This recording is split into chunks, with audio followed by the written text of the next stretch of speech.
राहुल गांधी एक ऐसे शख्स हैं जिन्होंने आपकी दिल की नींद और रातों का चैन उड़ा दिया है, और असलियत यह है कि आपको समझ में नहीं आ रहा है कि उनके उठाए मुद्दों से कैसे निपटे।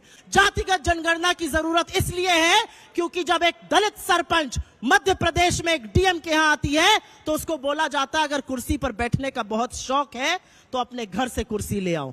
78 साल हमने आजादी के मनाए हैं और एक दलित सरपंच औरत को यह बोला जाता है कुर्सी पर बैठने का शौक है तो ये लेकर आओ। ये सवर्ण नहीं समझेगा, ये आप में से अधिकांश लोग नहीं समझेंगे, ये सुधांशु जी नहीं समझेंगे, लेकिन एक ये दलित, एक आदिवासी और एक शोषित वंचित समाज का व्यक्ति समझेगा। इसलिए जातिगत जनगणना की जरूरत है। तो इसी के आधार पर आपको आरक्षण का कोटा तय करना है।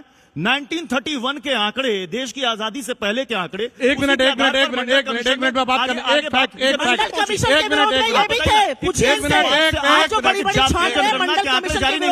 कांग्रेस भी रही शासन में लंबे समय थे, बीजेपी भी रही, क्यों नहीं हुआ अभी? आप सुनिए, अब बताता हूं। 2011 में जनगणना हुई, इनकी सेंसस कराई।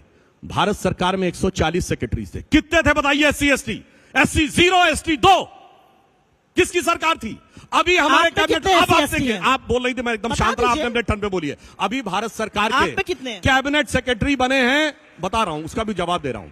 देखिए, भारत सरकार का सेक्रेटरी यूपीएससी में सेलेक्ट होकर प्रमोशन के द्वारा एक स्टेज के बाद 26-27 साल के बाद पहुंचता है। ये कांग्रेस का अध्यक्ष पद नहीं कि पैदा होते ही सीधे अध्यक्ष बन गए, वो एक प्रक्रिया के थ्रू होता है। आज भारत के जो कैबिनेट सेक्रेटरी हैं वो 1987 बैच के हैं। 87 में आपकी पार्टी नहीं, आपके पिताजी की सरकार थी। बताइए कितने SC ST OBC थे? अरे उन्हीं में से तो बनेंगे आके। अगर आपने उस समय रिजर्वेशन दे दिया होता, काका का लेकर कमेटी की रिपोर्ट मंडल 1980 में लागू कर लिया होता तो 87 अब सुनिए, हमेशा मेरे में ये डिस्कस कर रही है। समय बिल्कुल समाप्त हो रहा है। मैं सुधांशु जी को, बिल्कुल समय कम, बिल्कुल समय कम, बिल्कुल क्या करने के लिए आए? झुंझुना बजाने के लिए देश के सामने सिर्फ ये 10 साल से झुंझुना बजा रहे हैं, अभी भी इन्होंने कहा कि वक्त बदल जाता है। वक्त के साथ बदलता आपने किसी का चेहरा इतना नहीं देखा होगा। 2014 में राहुल गांधी, उससे पहले क्या थे? एकदम क्लीन शेप, बढ़िया बबुआ टाइप माहौल बने हुए, हिंदी में शपथ ली। व्यक्तिगत पे आएगा तो फिर मोदी जी की भी भाव भंगी और व्यक्तिगत पे चली जाऊंगी। बोल लीजिएगा, बबुआ शब्द का जो आपने प्रयोग किया। अरे बोलने दीजिए, आप बोल दीजिएगा। अरे बोलिएगा, अभी मैं जवाब देता हूँ, उसके बाद मैं जो बोल लूं तब बोलिएगा।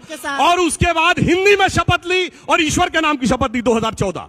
2019 आया, लगता इससे काम नहीं चलेगा तो क्या किया? अब टीका लगा के कुर्ते के ऊपर जनेऊ वाले हिंदू बन गए और अपनी जाति नहीं गोत्र भी बताने लगे। कहां? राजस्थान में पुष्कर के मंदिर से निकलते हुए 2019 के चुनाव से पहले। फिर लगा इससे भी काम नहीं बन रहा। अब 2024 में अब वो जनेऊ कुर्ता छोड़ दिया, कार्ल मार्क्स की तरह दाढ़ी बना के, हाफ टी शर्ट पहन के, अब हिंदी की बजाय अंग्रेजी में शपथ, ईश्वर की बजाय सोलमनी अफर्म। मैं पूछता हूं, 2014 में ईश्वर के नाम की शपथ, 2024 में ईश्वर के नाम की शपथ क्यों नहीं ली? और फिर संसद में खड़े होकर भगवान की फोटो दिखाते हैं। इतना बदलता हुआ इंसान आपने 10 साल के अंदर कोई भारत की राजनीति में नहीं देखा हो। देखिए, वक्त ऐसा बदलता है कि आदमी अपने पुरखों की बात की भी ऐसी तैसी करने को तैयार हो जाता है। यानी नेहरू भी गलत, इंदिरा भी गलत, राजीव भी गलत। हाय मेरी कुर्सी मिल जाए। सत्ता से बाहर रह के जैसे मछली जल के बिना छटपटाती है, वैसे कांग्रेस छटपटा रही है। तो मैं एक लाइन कहना चाहूंगा, लगातार बोल रही, डिस्टर्ब कर रही है। एक लाइन सिर्फ कहना चाहूंगा, अच्छा सुनिए, इन्होंने एक मिनट एक